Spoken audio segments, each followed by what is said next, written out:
Hi everyone. Let me take an opportunity to introduce myself. I'm Raghu, Assistant Professor of English from School of Sciences and Humanities, SR University, which is located in Warangal, Telangana. As per NEP 2020 education policy, it becomes mandatory to introduce IKS, which stands for Indian Knowledge System in the UG level. Either it is engineering or general degrees courses. But in my observation, there are many students in the UG level have been facing the issue to understand the ancient knowledge and the topics of Indian knowledge system. So that's the reason I have decided to prepare a series of lectures on Indian knowledge system for the benefit of the students. I hope these lectures would satisfy you. In addition to that, being the citizen of a country, it is our prior responsibility to have a knowledge on our ancient times. So that is why not only the UG students actually, so it is a responsibility of every Indian citizen to have a knowledge on ancient Indian system. So let's proceed with the lesson 1, basic view of Indian knowledge system. First, let us start with the basic question. What is Indian knowledge system? In short, we call it as IKS. Indian knowledge system, IKS, refers to ancient wisdom, sciences, and traditions which have been developed in India during the ancient times. So it is very clear whatever the knowledge has been developed in the ancient times, whatever the wisdom our ancestors had, whatever the contributions they have given to the sciences, learning about that ancient knowledge, we call it as Indian knowledge system. So our ancestors are the repository of knowledge. They have laid a strong foundation for the modern civilization. Whatever the firm foundation they have laid, and based on that, we are moving forward confidently and fighting competitively with the other countries of this universe. They have given many contribution to many fields such as philosophy, science, arts, medicine, mathematics, and education. So there are many ancient scholars or researchers have contributed to the different fields. So whatever the contributions they have laid, and based on that, we are building our modern civilization. But most of the people in the modern times, they are not understanding the value of Indian ancient knowledge system. So that's why the central government make it mandatory to understand the value of our ancient knowledge system. So in the ancient times, whatever the knowledge they had, they used to pass the knowledge by using two traditions, either through oral tradition or written tradition. That means they used to communicate or transfer the knowledge either through oral communication or through written communication. The best example is nothing but they believe in Guru Sishya tradition, which means the students or the Sishyas who would like to learn something from the Gurus actually, they would like to go to the Gurukulas and request the Gurus to learn something from them. If they accepted, they become the Sishyas to them. Whatever the knowledge they have acquired from the Gurus, they used to pass the information to the world by using these two traditions such as oral and written traditions. So that is what the basic understanding of IKS. So let us go further. What are the key features of IKS, Indian Knowledge System? The first important key feature of IKS is holistic. What is the meaning of holistic? So our ancient times, our ancestors used to believe that everything is interrelated and interconnected. What does it mean? They never see the subjects separately, like our modern education system. So for example, if you see the medicine, we have different subfields in the medicine in the modern times, such as ophthalmology, psychology, right? There are different fields are there in the cardiology, in the medical field now. But in the ancient times, they used to observe everything into one single entity, and they firmly believed that everything is interrelated and interconnected in this universe. Okay, they believe that it connects nature, human life, society, and universe. All these things are interrelated and interconnected according to the ancestors and ancient times. The best example is nothing but trees gives us oxygen and we are going to take it to survive. Simultaneously, we are releasing carbon dioxide and which is essential for trees to survive. So that is what the belief of ancestors or ancient times. They firmly believe that in this universe, everything is interrelated and interconnected. That is the first and foremost feature of Indian knowledge system. What is the second important quality of IKS? Our ancestors strongly believe practical and experiential learning. What it means, learning by doing and experiencing, not just memorizing the concept.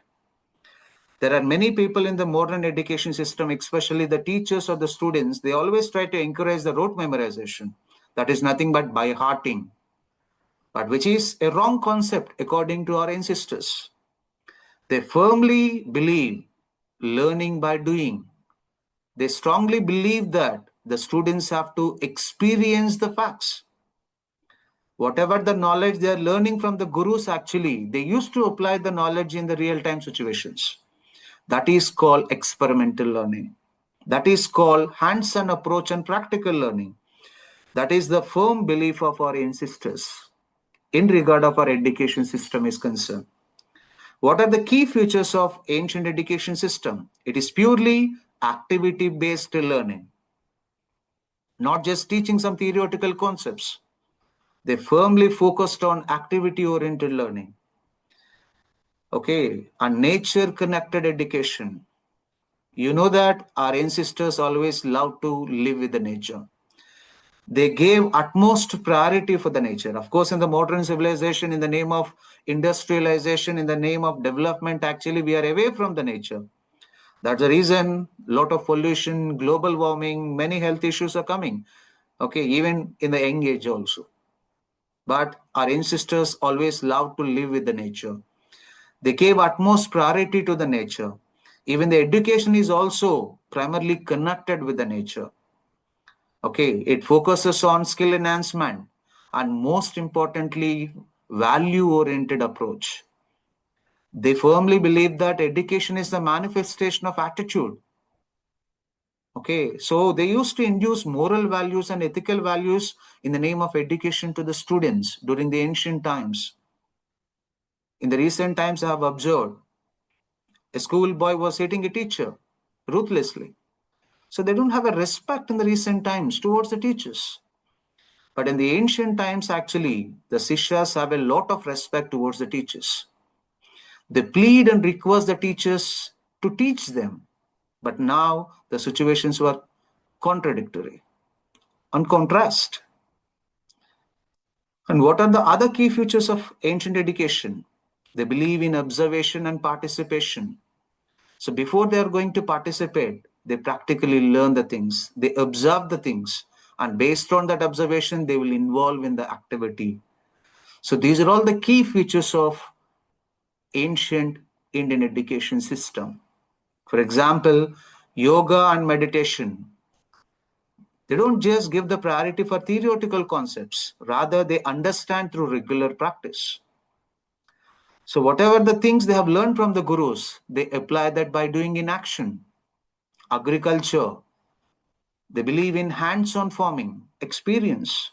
So, whatever the things they have learned from gurus, actually, they will practically implement them on the fields. Ayurveda, not just the theory. Okay, so whatever they have learned from gurus, actually, they used to follow that in the real time situations. So that is what the ancient Indian education system. In IKS, learning is not just a taught, rather it is experienced. That is a belief of our ancestors regarding ancient education system is concerned. What is the third important feature of IKS? Our ancient education system gave utmost priority for ethical and value-based approach. I have already mentioned that in the previous slide. They firmly believe that rather than just inducing the knowledge to the students, they give utmost priority in cultivating their behavior. grooming their behavior. That's why they always believe that education is the manifestation of students' attitude and behavior. Focus on moral values and righteous living. They don't just teach the knowledge, rather, they induce the moral values in the students. They make them to understand what is the right living in this nature or in this universe. They guide the individuals or the students to live with honesty, responsibility, and with peace. So these kind of ethical values have been taught by our ancient teachers. That's the reason they have given a strong foundation to our modern civilization. But unfortunately, whatever the guidelines they have given to us, we have been ignoring them. Teachers' value has been day by day, has been reducing in the recent times. What are the core values of ancient education system? They believe in five values: dharma, ahimsa, satya, seva, and respect. Dharma, doing the right duty. Ahimsa, they believe in non-violence. They were against to the violence situations. Satya, being trust and worthy. Truthfulness. If somebody believes you, you have to keep up the trust. Seva, selfless service.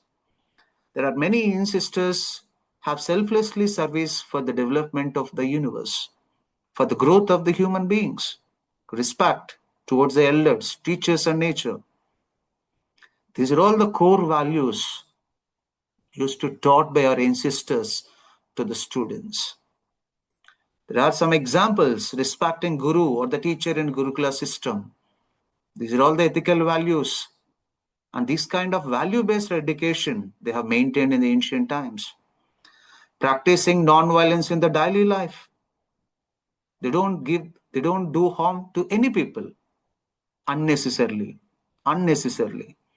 Helping others through seva.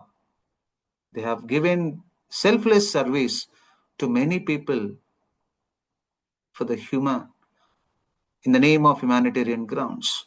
Protecting nature. In the recent times, in the name of industrialization and development, we are cutting the trees. The deforestation has been increasing day by day. And we are misusing the rivers, not protecting the rivers actually. Okay, in cities especially, they are encroaching the rivers also and constructing the buildings. But in the ancient times, actually, they used to preserve the rivers, protect the rivers, and they treated them as the sacred places, holy places. So IKS teaches not just how to live in the ancient times, rather how rightly live to the students. Such a ethical based approach has been followed by our ancestors during the ancient times in regard of education is concerned. What is the fourth important quality of IKS? Harmony with nature. I have already told that our ancestors always loved to live with the nature. Okay. Unfortunately, in the modern times, actually, in the name of development, in the name of city life, actually, we are being away from the nature. Of course, in the recent times, I've observed that some of the people, again, understanding the value of living the nature, during their vacation, they are going back to the farmhouses, okay, living with the nature. They're understanding the value of the nature. They started understanding the value of the nature. But our ancestors always lived with the nature. They always protect the nature. They always treat the nature as a god or a goddess in the ancient times. What are the key ideas? Respect all living beings. They don't do the harm to any living beings unnecessarily in the ancient times. They don't kill them. They respect them. And they have given the scope for their living. But in the modern civilization, actually, we are cutting the trees, we are cutting the forests, and we are trying to encroach the forest also. That's the reason there are many animals are coming into the cities in the recent times. We have seen many news also. Why the animals are coming to the cities? Because we are capturing, encroaching the forests. That's the reason animals, they don't have a shelter. They are coming into the cities. They are threatening the humans. So it is not their fault actually. We are encroaching their places. in the name of development. But the ancestors, they have given their own space to live happily. They respect every living being on this earth. They used to utilize the resources carefully. They don't want to waste them. I have seen many places actually the water is being wasted. There are many other places the water is not available. They know the value of the water, but unfortunately, we are not following that. Whoever is having the surplus amount of water, they don't understand the value of the water. They don't understand the value of the natural resources. Once we lost it, then we will understand it. Otherwise, if you go to the places where the water is not available, where they have been struggling hard to take a cup of water, then you will understand what is the value of the water, what is the value of natural resources. Okay, and in addition to that, they always follow natural cycles. They do farming according to seasons, but unfortunately, seasons are being changed in the modern civilization in the name of global warming. Pollution. Who are the culprits? We are the culprits. In the name of pollution, okay, the day by day, the intensity of the global warming has been increasing. The seasons have been drastically changed. Okay, I remember that during my childhood, most of the farmers used to do cultivation according to the seasons. But now it is completely changed. During the summer, we are having the rains. During the winter, we are having the hot summer. This is all effect of the global warming. And who are the reasons for that? And we are the reasons for that. What are the other examples? Rainwater harvesting. They used to preserve the rainwater, okay, and which they use it for harvesting, for cultivation, for farming. Sacred groves in villages. In the name of modern development and modern civilization or industrialization, we are cutting the trees even in the forest also. But in the ancient times, actually, they used to develop the groves, small forests. Groves are nothing but small forests. And they treated them as gods and goddess. And they prefer in organic farming. Now we are doing the farming with fertilizers and everything. But they did organic farming. That's why our ancestors used to live more than 100 years. But now it becomes very difficult to live, okay, and maintaining the healthy life up to at least 50 and 40 years.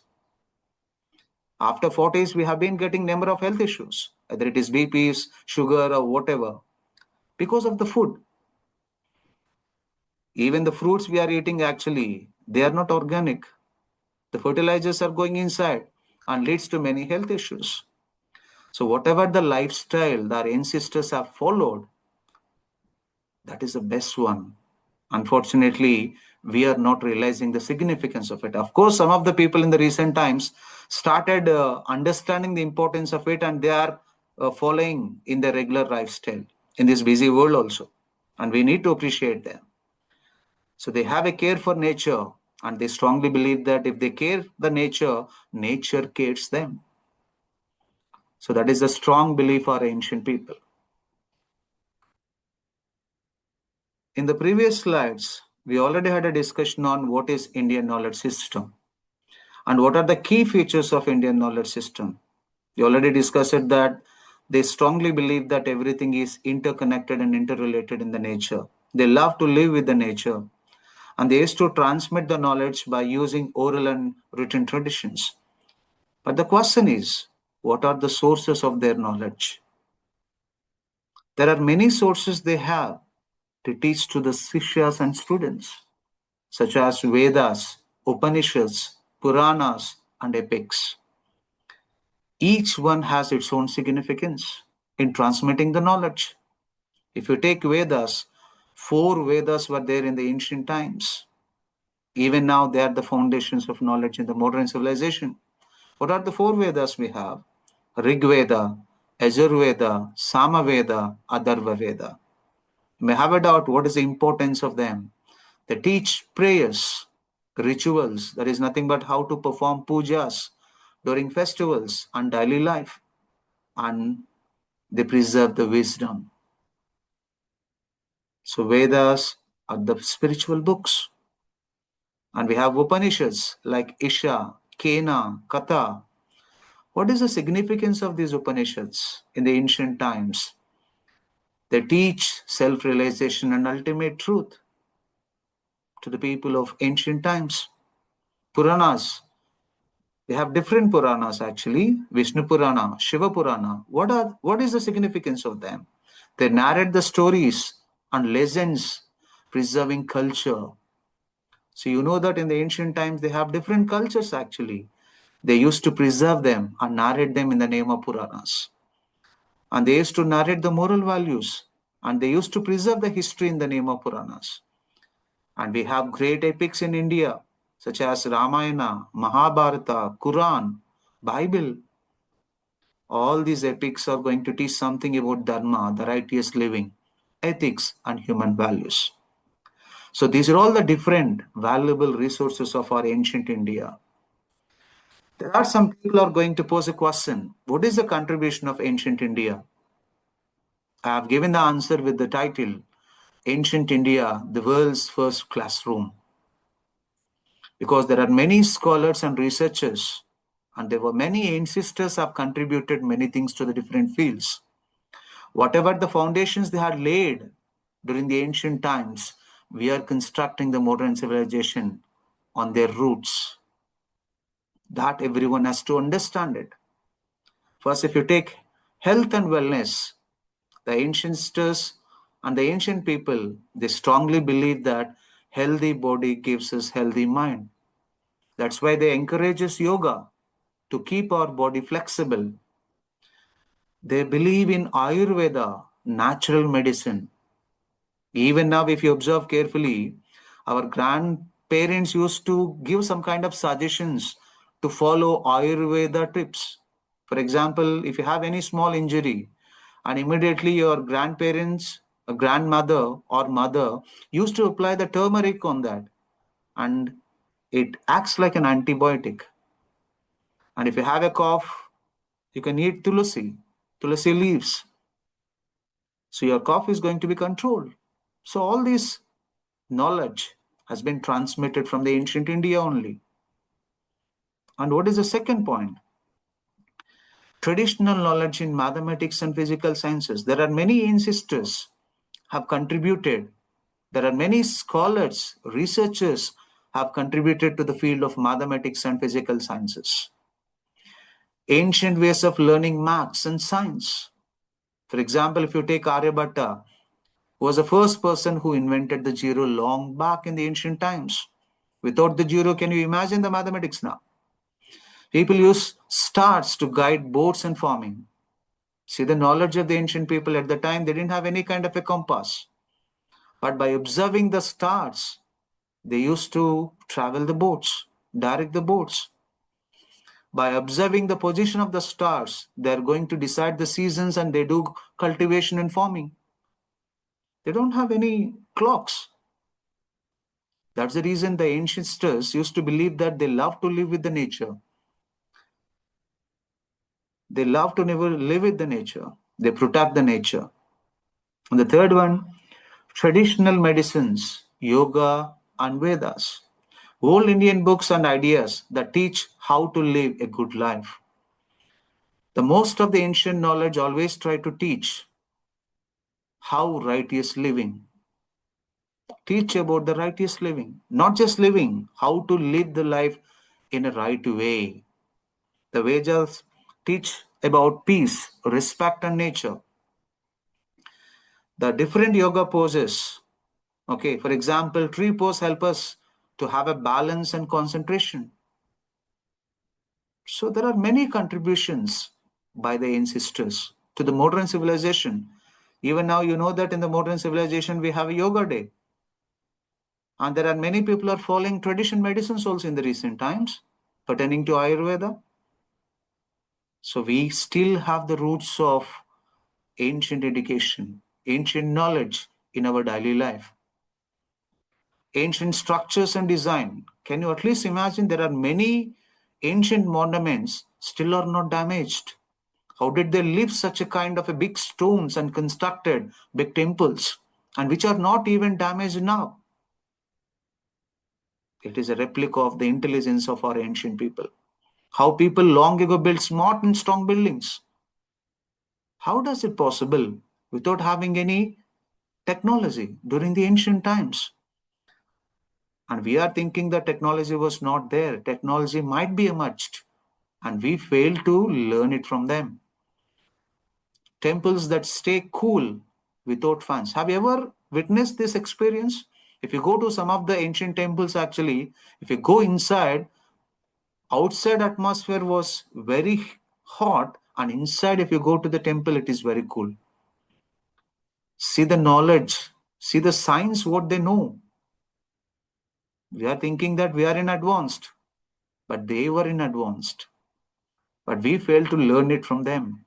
That's the reason we have to learn what is our ancient knowledge and try to implement whatever the techniques and methods they followed to construct such a kind of monuments, which are not even damaged after thousands of years also.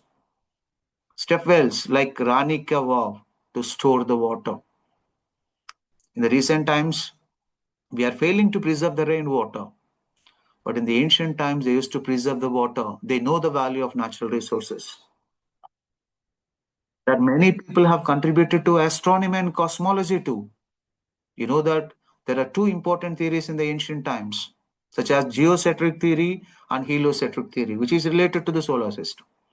What does it mean by geocentric theory? They believe that Earth is the center of the universe and all the planets were revolving around the Earth. That was the first belief of the ancestors about the universe. But later it proved wrong by another ancestor and proved that Earth is not the center of the universe, Sun is the center of the universe. All the planets are revolving around the Sun, including Earth. That is called heliocentric theory. And even now, we are following the same. So these are all the significant contributions of our ancestors to the astronomy also, the development of trade, commerce, and economics, how people did the business and used the money in the ancient times. It is a base for us, even for modern trading and modern transactions. India traded spices, silk, and gold with other countries also in the ancient times. For example, if we are giving gold to them, we are taking some other things from the other countries. Such a kind of a trading had been started long back, and they were using coins in silver and copper for trading purpose. Even now, we are following the same idea. We have the coins for transactions. Preserving arts, culture, traditions, consciousness studies. Saving and celebrating Indian music, dance, stories, and how we think. There are many dance forms have been originated in the ancient India. For example, if you take Bharatanatyam, there are many folk tales like Panchatantra. You know that the mothers and grandmothers used to teach Panchatantra to the children, which induces moral values and ethical values to the students in the form of narrating the story to the children. Celebrating festivals like Diwali with a joy. There are many festivals we are celebrating by performing some rituals which are being induced by our ancestors and given by our ancestors to the modern civilization. So if somebody is asking a question, what is the contribution of our ancestors? Without the ancestors and their knowledge, there is no modern India. That is a fact every Indian citizen has to understand it. So finally, IKS is a rich heritage of knowledge. I have already mentioned the very beginning of this lecture. Indian ancient knowledge is a repository of wisdom. And we have to learn many things from them. It combines science, spirituality, and ethics. It is not just related to one particular field. The ancestors have contributed significantly to many fields, such as philosophy, science, spirituality, ethical values, moral values, medicine, whatnot. Many fields were there. Ancient knowledge is still useful in the modern life. I have already mentioned that we are using turmeric, we are using tulsi leaves for the sake of curing some health issues. Even now also, that means we have the roots of our ancient India in our daily life. Still, we are practicing yoga, Ayurveda. Have you ever observed in the recent times, actually, most of the people who are suffering with some diseases, they are not interested to rely on allopathy. Rather than they are relying on Ayurveda. No side effects when compared to allopathy. That's why they are very much interested to go for Ayurveda. And education, even whatever the rules and policies they followed in the ancient times, they're implementing the same even in the modern education system. The modern world must be viewed through the lens of the ancient India. So without the ancient India, there is no modern civilization. So that's in brief about the first lesson, the brief view of IKS.